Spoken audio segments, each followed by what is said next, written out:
பெரிய நம்பிகளே, அங்கே பாருங்கள்.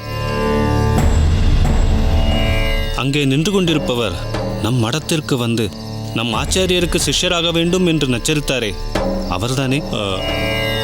ஆம் திருக்கோஷ்டியூராரே. மறுபடியும் வந்துவிட்டாரே. அவரை எச்சரிக்க வேண்டும். அவரை சும்மா விடக்கூடாது. வாருங்கள்.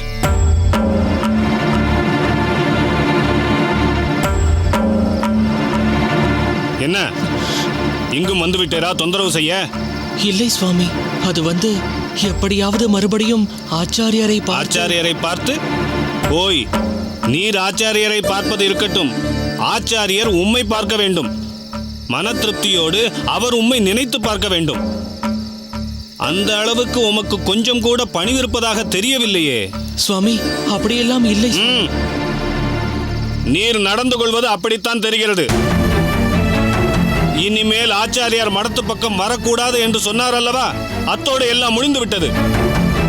அதை தவிர வேறு எந்த முடிவும் கிடையாது. நல்லதோ கெட்டதோ ஆச்சாரியர் சொன்னதை ஏற்றுக்கொள்ளத்தான் வேண்டும். அதன்படி நடப்பதுதான் உமக்கு நல்லது. அதை விட்டுவிட்டு போகிற இடமெல்லாம் வந்து ஆச்சாரியரை தொந்தரவு செய்தால் மிகப்பெரிய தவறு அது. உம்மை ஏற்றுக்கொள்வது அவரது விருப்பம்.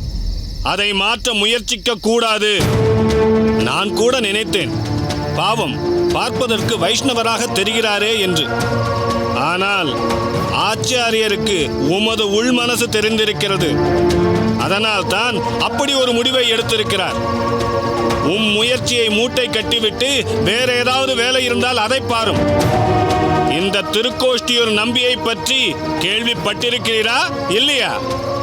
மறுமுறை எங்களது ஆச்சாரியார் வரும் வழியில் பார்த்தேன், நான் பார்க்க கூடாது. நம்பிகளே, போதும், விட்டுவிடுங்கள்.